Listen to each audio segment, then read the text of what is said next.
gusoroma.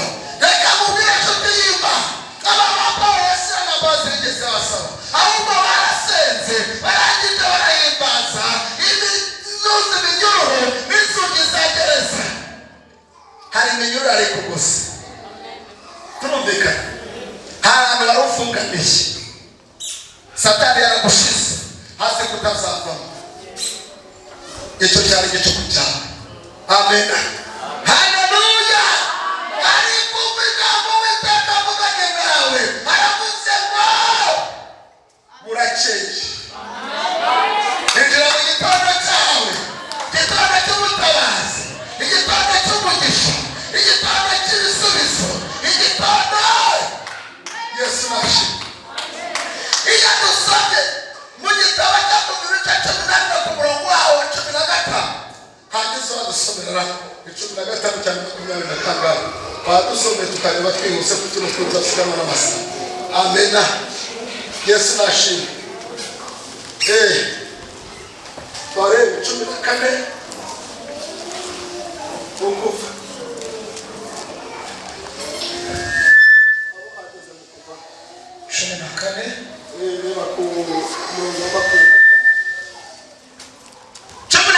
mu gicuku cya nyuma haravuga mu gicuku cyane Uwiteka yitamururiye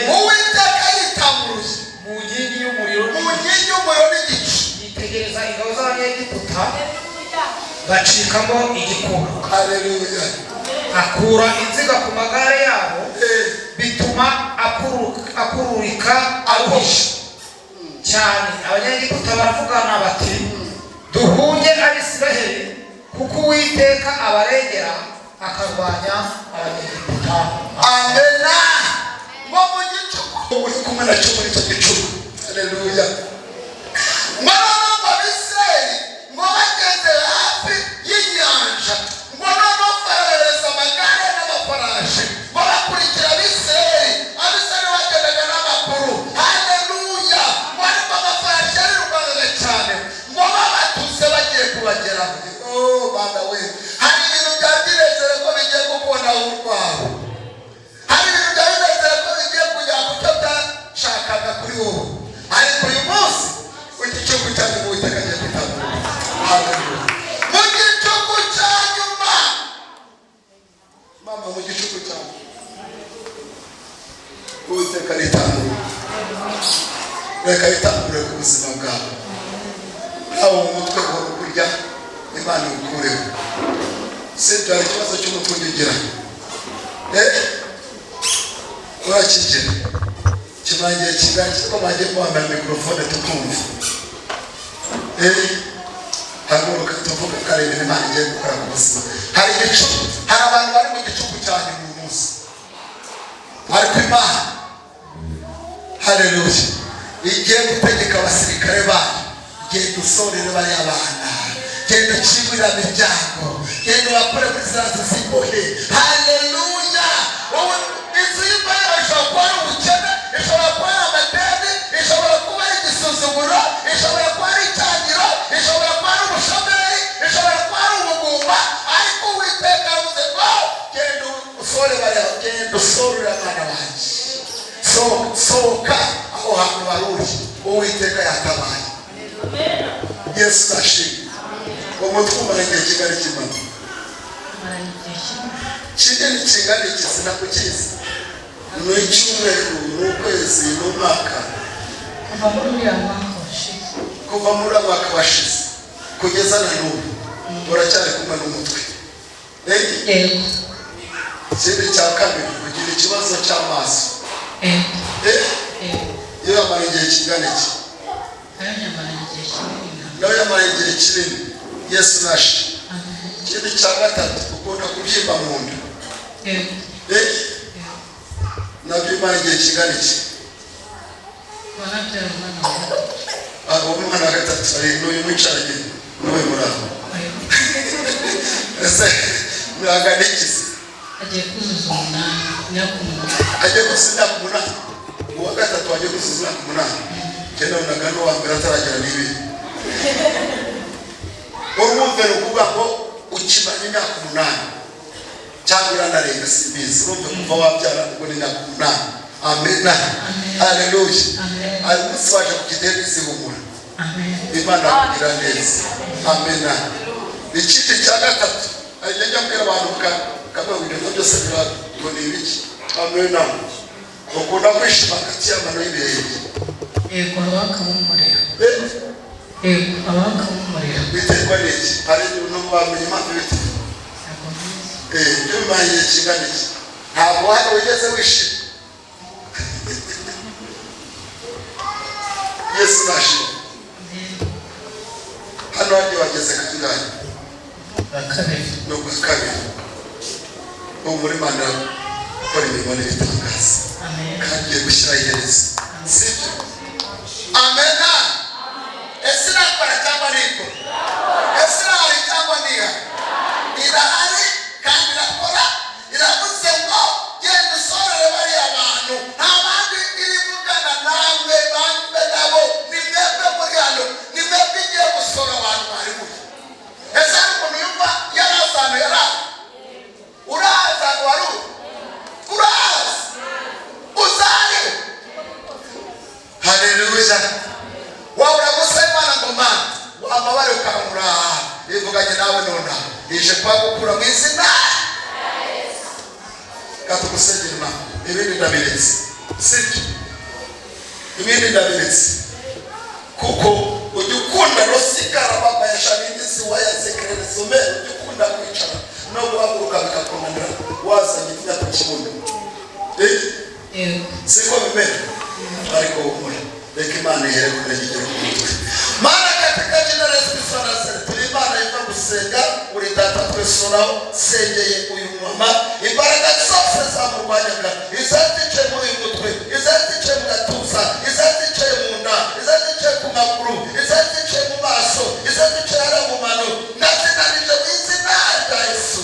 Mama na imbaraga za Yesu ukusakuhora ba nawe mubohore mukaboye pona sira ukakura muzimo bohora ubuzima bwe bohora umubiri we bohora icece cyose mu izina rya Yesu Kristo Nazareti. Ijambo rwanyaga ni Imana yacikiwe yose. Ese murari cyangwa atashye? Murari cyangwa atashye? Amena. Ariko pasi Yesu nashimye. Inzara mukubise mu butoya imisozi yose ikarababa yashanye n'iziwa yasegererezo be ushakisha ukamura akwa kundi kwa Sawuli yagiye gushakisha nubwo ntagende mabona ariko Imana irambwiye usikama sibyo. Yesu nashimye. Reka tuzamure icyuho cy'Imana. Amena. Haleluya. Reka nigendera ari inyuma ushaka amenyo. Amen. Nuko nduza amasarangiye umundeba cyane niyo bazitware wowe uyu nguyu kandi kandi witeka ndagucira. Amen. Amen. Ngo Israeli abanyegiputa b'abatusi wenda kubashyikira benda kubafasha ibyo bashakaga ngo ari kuwiteka rikamura ngo arangisha amafarasi yabo abakuraho insiga ngo n'amagare yayo ngo akurukana agoranye ngo abanyegiputa bavuga ngo nimuze duhunge ngo kuko uwiteka arimo ararengera abisirayeli akareganya abanyegiputa. Haleluya. Hari ibintu bigiye kuvuga ku buzima bwabo. Urumva? Urumva? Hari ibintu bigiye guhunga. Imana yeretse abagize amayishe kabiri. Abayishe urazizi? Urazizi? Urazi icyo zisobanura? Hari icyo zikuri zivuze? Urazizi. Ariko uwiteka rozikarababa ni n'iziwa yasegerereza me hari ibikomere wakomerekejwe nabyo biri ku mutima wawe. Uranyumva? Uranyumva? Niba gufate ku rufundi ntacyo wewe wakukantuza ntakina kandi hari ibikomere byagiye ku mutima wawe byatewe n'izo esheke wagize. Urumva?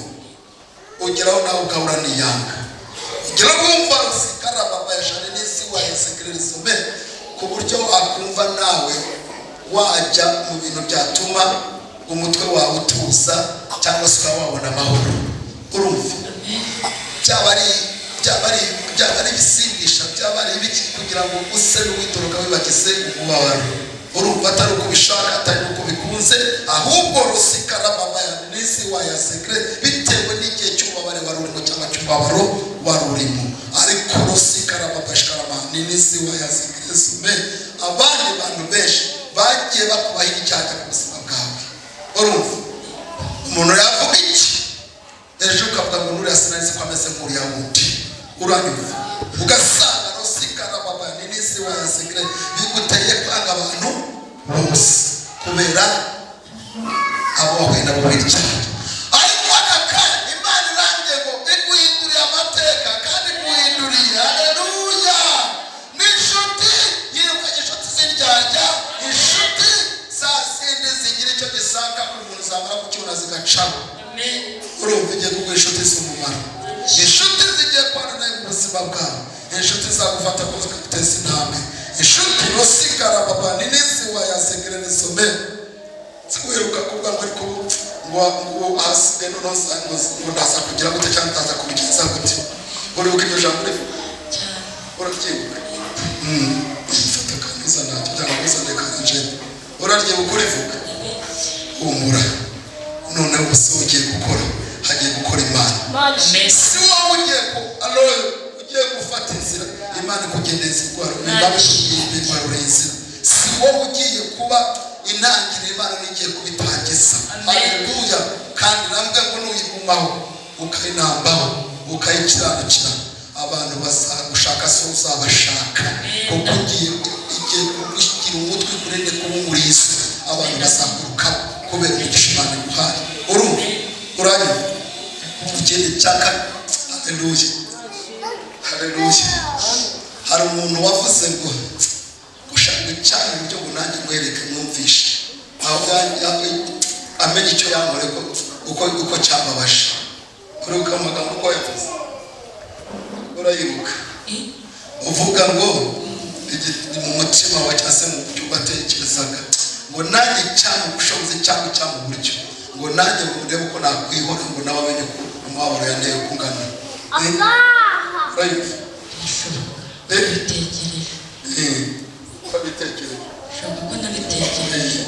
Ariko Imana muri aka kanya, Imana y'imbaraga ziruta izindi mbaraga, Imana y'imbaraga zindura amateka yawe, Imana y'imbaraga rusikara baba n'inisi wa ya segerezo mbe umaze iminsi wumva mu gatuza kawe hakubabaza hano hagati y'amabere umva ni mu kintu cyawe ushobora gukena umuntu wawe.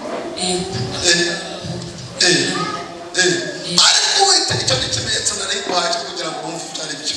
Mena Uwiteka nyir'ingabo arakubwiye ngo akusheho, nanjye kuba ngo kugarutseho akusheho, kandi ibyawe byapfuye arabisuye. Ibyawe byapfuye arabisuye kandi akoze ibikomeye. Mana sengeye imbaraga ze zimanukiye, ubutabazi bwawe bumanukiye, wigaragaze mu ruhande rwe, ukora ibikomeye, izina ryawe rihabwa icyubahiro. Uri Imana yumva gusenga, mukureho ibitutsi by'abana b'abantu, mukure agasuzuguro k'abana b'abantu, mukure amagambo mabi y'abana b'abantu, mukureho amamesaje mabi y'abana b'abantu, mukureho buri kintu cyacyo cyose cy'umugambi w'abana b'abantu. Ahubwo Mana umutabara umurengere, umwibuke kandi umutabara umugire neza kugira umugisha. Ukuri Imana yumva gusenga, urakoze kubikoze.